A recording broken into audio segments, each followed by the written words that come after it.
Welcome to EnglishPass Podcast, brought to you from our local studio in Calgary. I'm your host, Samantha, and today we're diving into an exciting topic: going to the drugstore. Whether you're a beginner or intermediate learner, in this podcast, we're helping you level up your English listening and reading skills.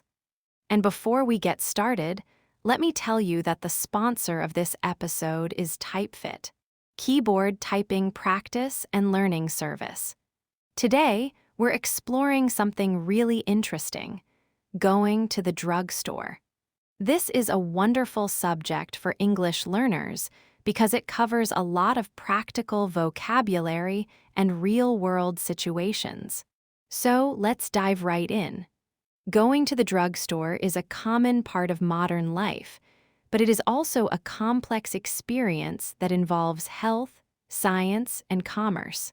In the English-speaking world, particularly in the United States and Canada, the terms drugstore and pharmacy are often used interchangeably, though they technically refer to slightly different things. A pharmacy is the specific place where medicines are prepared and sold by a licensed professional. A drugstore, however, is a larger retail shop that contains a pharmacy, but also sells a wide variety of other products like cosmetics, snacks, and household items. When you step inside a drugstore, you are entering a space that bridges the gap between a medical clinic and a convenience store. One of the most important concepts to understand when visiting a drugstore is the difference between prescription and over-the-counter medications. A prescription is an official piece of paper or an electronic message from a doctor that gives you permission to buy a specific medicine. These drugs are usually stronger or more specialized, and they require a doctor's oversight to ensure they are used safely. On the other hand, over-the-counter medicine, frequently shortened to OTC, refers to medications that you can buy without a doctor's note. You can simply find these on the shelves, pick them up, and pay for them at the front register. To see how this works in a real-world setting, let us look at our first example. Imagine a woman named Sarah who has developed a persistent cough. She goes to the drugstore and heads to the aisle labeled cough and cold. This is the OTC section. She looks at different bottles of cough syrup and reads the labels to find the right dosage. The dosage is the specific amount of medicine you should take and how often you should take it. For example, 2 teaspoons every 6 hours. Sarah chooses a bottle and takes it to the front of the store to pay. This is a simple, direct transaction that does not require the help of the pharmacy staff in the back. However, if Sarah's cough was actually a sign of a more serious lung infection, she would need to see a doctor. The doctor might write her a prescription for an antibiotic. In this second example, Sarah would take that prescription to the pharmacy counter, which is usually located at the very back of the drugstore. There, she would meet a pharmacist. A pharmacist is a highly educated healthcare professional who has studied for many years to understand how chemicals affect the human body. They do not just put pills in bottles. They check to make sure that the medicine the doctor ordered will not have a bad reaction with any other pills Sarah might be taking. While the pharmacist is the person in charge, you will also often speak with a pharmacy technician.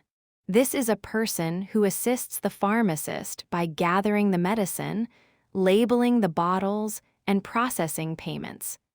The technician is often the first person you talk to when you drop off or pick up a prescription. This leads us to our third example involving a man named Mr. Henderson. He has a chronic condition, which is a medical issue that lasts for a long time, such as high blood pressure. Because he needs his medicine every month, He uses the drugstore's automated system to request a refill. When he arrives at the store, he provides his name and date of birth to the pharmacy technician to ensure he receives the correct package. Mr. Henderson also has to deal with the financial side of the drugstore visit. In many countries, health insurance plays a big role in how much medicine costs. Mr. Henderson has to pay a copay.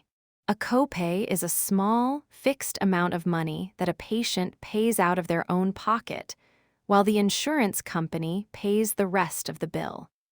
If a medicine costs $100, the insurance might pay $90, leaving Mr. Henderson with a $10 copay. Understanding your insurance plan is a vital part of navigating the drugstore experience. Drugstores have a fascinating history that explains why they look the way they do today. In the 1800s, these shops were called apothecaries. They were often filled with mysterious glass jars of herbs and powders. Interestingly, many early drugstores also had soda fountains. In those days, pharmacists would mix medicinal syrups with carbonated water to make the medicine taste better. Over time, people started coming to the apothecary just for the flavored sodas, which led to the invention of famous drinks like root beer and cola. While modern drugstores no longer have soda fountains, they still sell plenty of drinks and snacks, continuing that long tradition of being a community gathering place. Let us look at a fourth example to understand the concept of generic versus brand name drugs. A young man named David needs some pain relief for a headache. He sees a famous brand of ibuprofen that costs $10. Right next to it, he sees a bottle with the store's name on it that contains the exact same ingredient for only $5. This cheaper version is called a generic drug. A generic medicine is chemically identical to the expensive brand name version, but costs less because the company did not have to pay for the original research or expensive television commercials. Most pharmacists recommend generic versions because they are just as effective and much more affordable. The layout of a drugstore is very intentional. Have you ever noticed that the pharmacy counter is almost always at the back of the store? This is a clever marketing strategy. The store owners want you to walk past the aisles of shampoo, greeting cards, and candy on your way to get your medicine. They hope you will remember that you need a new toothbrush or a bottle of water. And many people do.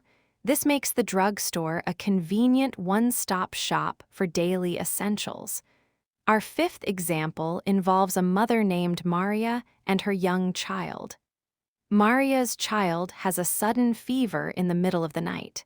She goes to a 24-hour drugstore to find a thermometer. Because she is worried and not sure which one is best, she asks for a consultation. A consultation is a private meeting or conversation with a professional to get expert advice. Even though she is not buying a prescription, the pharmacist is happy to come out from behind the counter to explain the differences between an ear thermometer and a forehead thermometer.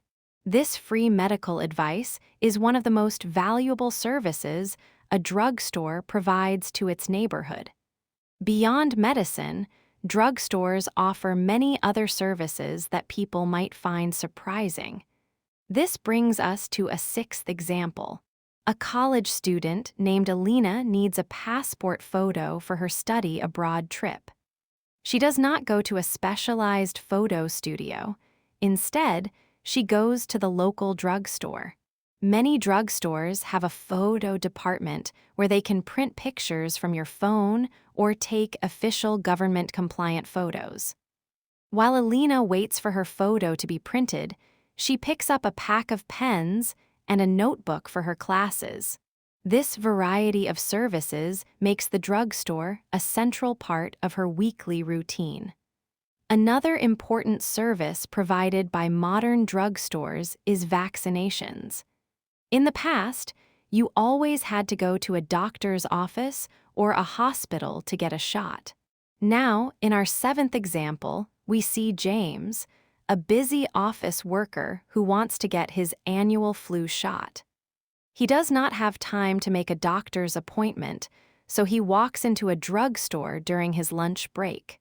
A trained pharmacist administers the vaccine in a small, semi-private area of the store. James receives a paper record of his shot, pays his copay, and is back at his desk in less than 20 minutes. This convenience has made it much easier for communities to stay healthy during flu season. When using a drugstore, it is also essential to be aware of side effects. Side effects are unwanted or unexpected reactions that happen when you take a medicine. For instance, a certain allergy pill might make you feel very sleepy, or a painkiller might give you a stomachache. The pharmacist is the best person to ask about these. They will often put small, colorful warning stickers on your medicine bottle that say things like, "Do not drive," or "Take with food," to help you avoid these problems. A final, real-world example involves a traveler named Carlos. He is on vacation in a different city and realizes he forgot his daily medication at home. This could be a dangerous situation, but because he uses a large national drugstore chain, his records are stored in a computer system that can be accessed from any location. He visits the local branch of his drugstore, and the pharmacist is able to see his history and provide him with an emergency supply of his medicine. This interconnectedness is a hallmark of modern healthcare. In conclusion, going to the drugstore is about much more than just shopping. It is a process that involves understanding the roles of medical professionals, navigating insurance and costs, and making informed choices about your health. Whether you are seeking a consultation for a minor injury, picking up a prescription for a chronic condition, or just grabbing a quick snack, the drugstore serves as a vital resource in our everyday lives. Understanding the vocabulary and the systems behind these stores empowers you to take better care of yourself and your family. And that's all for today's episode of EnglishPass Podcast. I hope you found this helpful. Remember to practice what you've learned, and don't be afraid to make mistakes. That's how we improve. If you enjoyed this episode, make sure to subscribe and join us next time. Let me remind you that the sponsor of the episode is TypeFit, and I suggest to check the link at the description. I'm Samantha, and I'm excited to be your host for many more fascinating episodes to come. Until then, keep learning